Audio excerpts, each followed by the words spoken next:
Sur cette chaîne, j'encourage, je booste, j'accompagne la femme qui vit dans la diaspora. Celle-là même qui a pris qui a pris la ferme décision de réussir sa vie loin de chez elle. Mon nom est Marcel Angèle Abomoïla. Je suis coach de vie certifié et je suis ici pour vous servir. Aujourd'hui, je souhaite parler de cette expérience qui m'amène à pouvoir dire quelque chose aujourd'hui. Je partage avec vous, en fait, je ne devrais pas, ça ne vous regarde pas, mais je souhaite partager ceci avec vous pour que, un peu plus tard, qu'on comprenne d'où on vient, d'où nous venons, nous ici, communauté Label Diaspora. Donc hier, j'étais à Bruxelles. J'étais à Bruxelles hier parce que j'avais des activités programmées là-bas pour Label Diaspora. Et quand je suis allée là-bas, je me suis aussi donné pour objectif de rencontrer les femmes, de rencontrer les belles dans la diaspora et de causer avec elles pour mieux les comprendre. J'avais fait le même travail quand j'étais au Luxembourg le mois passé pour la belle diaspora parce que là-bas, j'avais organisé, en collaboration avec une dame sur place, j'avais organisé une mini-conférence qui était lumineuse. Oui, quand ma maman avait vu les photos de cette conférence, elle m'a dit « Waouh, ça paraît lumineux, oui. » Elle était vraiment très belle et c'était une réussite, une grande réussite. Mais je suis ici pour parler de l'information que j'avais eue du terrain. Et je voulais le faire de façon intrinsèque. J'ai eu des informations du terrain. Je voulais comprendre c'est quoi les préoccupations des femmes au Luxembourg, la diaspora africaine, leurs préoccupations, leurs besoins au niveau du message, de l'encouragement, de l'orientation, de leur accompagnement. Je suis en train de dire beaucoup de choses ici que je ne devrais peut-être pas dire, mais oui, c'est le chemin que je suis en train de prendre. Et sur ce chemin, il n'y a pas une feuille de route qui avait été tracée avant. Il n'y a pas de blueprint. Alors, je me lance pour faire les choses de cette façon.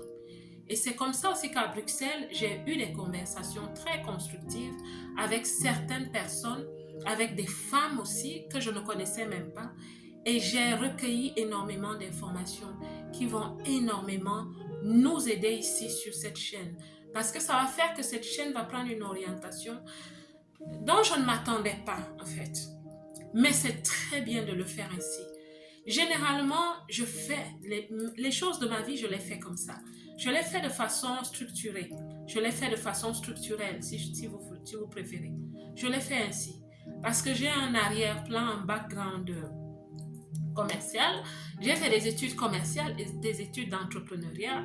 Et durant ces études, on m'a parlé d'un chemin, un cheminement d'accomplissement, de réalisation, qui commence par les études de marché. Oui, les études de marché et puis une segmentation du marché, le ciblage, le positionnement, et puis le marketing, la vente et tout ce qui vient après. Et je fais ainsi dans ma vie plein de choses. Même pour chercher du travail, même pour créer mon entreprise, même dans tout ce que je fais, j'utilise ce raisonnement.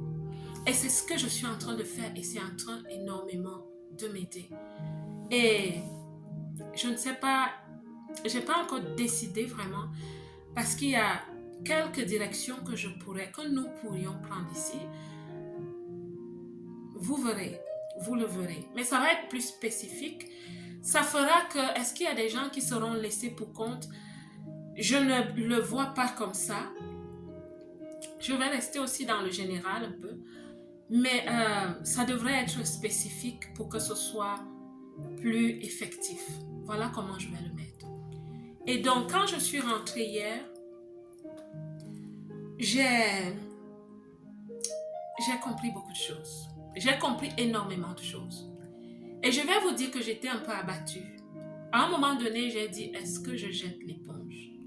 Et vous savez pourquoi est-ce que je le dis? Pas parce que je suis parfaite, mais c'est parce que j'ai compris le degré de travail qu'il y a à ce que je suis en train de commencer là. Il y a énormément de travail à plusieurs niveaux. Il y a un travail d'éducation à plusieurs niveaux. Même au niveau de la perception qu'on a du développement personnel, de l'accompagnement, du coaching, d'avoir un mentor, d'investir pour des formations. Mais belle, la réussite coûte de l'argent. La réussite s'achète. C'est vrai, je le dis comme ça. La réussite s'achète. Vous savez, quand je venais de commencer ici ma carrière, je constatais une chose, ce que plusieurs d'entre vous me dites quand je cause avec vous sur le terrain. Je constatais une chose, c'est que j'avais l'impression que j'étais rejetée. J'avais l'impression que j'étais mise de côté, que j'étais utilisée par l'équipe, par le patron. C'est l'impression que j'avais. Mais un jour, j'ai découvert une chose. J'ai découvert que ceux que je pensais étaient favorisés faisaient quelque chose pour avoir les positions qu'ils avaient, pour avoir les avancements, les promotions, pour être invités à s'asseoir autour des tables avec les vice-présidents de l'entreprise. Parce que j'ai découvert, mes belles, que c'est des gens qui se forment. Ces gens apprennent. Il y a des coachs professionnels en Occident, en Asie, partout. Et ces coachs professionnels ont des notoriétés, de la notoriété. Pourquoi? Parce que ces coachs ont des clients. Et ces clients, c'est qui? C'est tes collègues. C'est ces collègues dont tu te plains qu'on les pousse, on leur donne des avantages, on les favorise. Non, c'est des gens qui font quelque chose que nous ne faisons pas, que je ne faisais pas. Et quand j'ai compris, j'ai changé ma façon de faire les choses. J'ai compris qu'il faut se faire accompagner.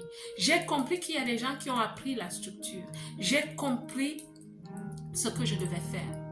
La réussite s'achète avec de l'argent. J'ai ici un livre. C'est un livre de business. Depuis 2022, j'ai une entreprise au registre du commerce et j'ai une marque de vêtements. Je ne vous en ai jamais parlé ici, mais c'est le cas. Donc, de 2022 jusqu'à maintenant, l'entreprise est encore en train de décoller.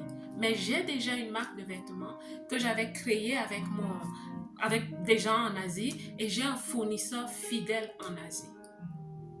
Mais comme je souhaite faire mes affaires, mon entrepreneuriat, avec des valeurs qui sont basées sur ma foi, j'ai dû acheter ce livre. Je n'ai pas encore lu, je ne vais pas vous dire des mensonges. Je ne l'ai pas encore lu. C'est un livre en anglais, Business Secrets from the Bible. Business Secrets from the Bible. Et oui, dans la Bible, vous avez des révélations. Moi-même, parfois, je lis des choses, je dis, ça, je peux l'utiliser comme un outil de business. Et lui, il a mis tout ça ici. Ce n'est pas de la publicité. Je suis juste en train de partager avec vous. Et l'auteur, c'est un rabbin. Oui, c'est un rabbin juif, Daniel Lapin. Business Secrets from the Bible. Et c'est un best-seller. Ça veut dire qu'il y a des gens qui conduisent leur business avec un certain mindset. Je souhaite apprendre et il a fallu que j'achète ce livre, que je vais lire. Et j'ai d'autres livres comme ça. Vous voyez, la réussite, elle s'achète.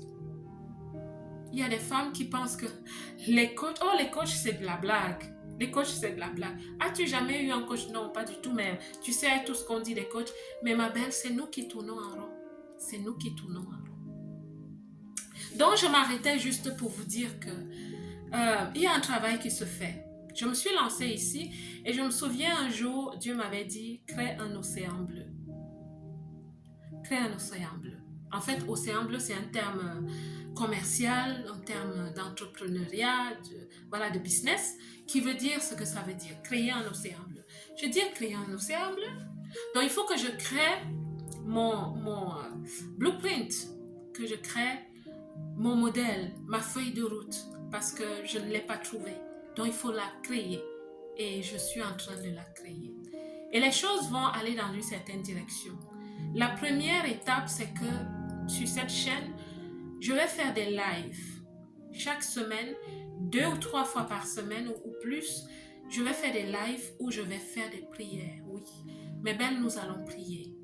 Parce que oui, quand je vous parle ici de mindset, état d'esprit, je ne veux pas vous cacher que je suis une personne aussi très spirituelle.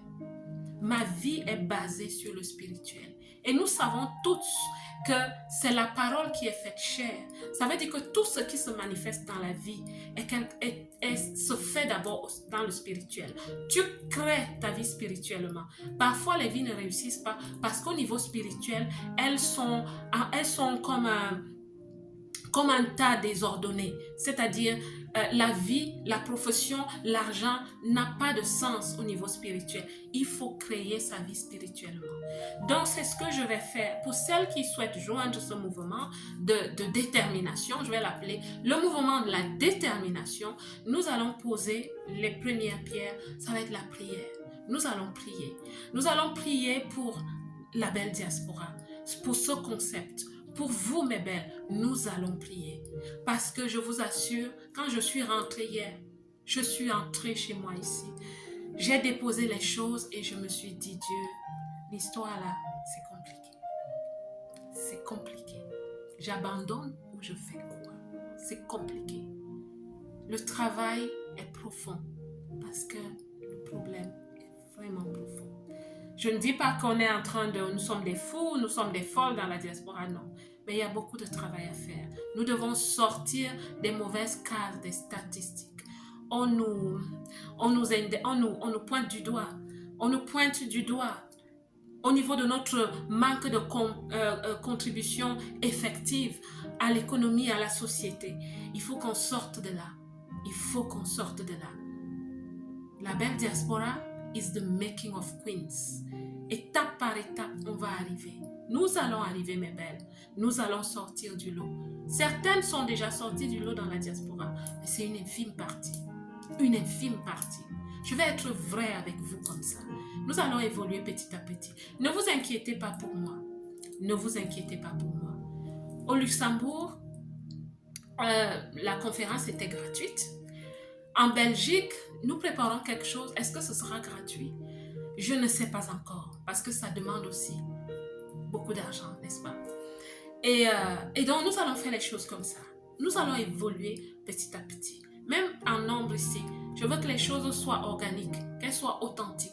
Nous irons petit à petit et on va apprendre à se connaître. Mes belles, c'est ce que je voulais vous dire. Nous avons beaucoup de travail à faire parce que nous désirons réussir et écrire nos noms dans les pays qui nous accueillent et même nos pays d'origine. Que Dieu vous bénisse. Je vous aime.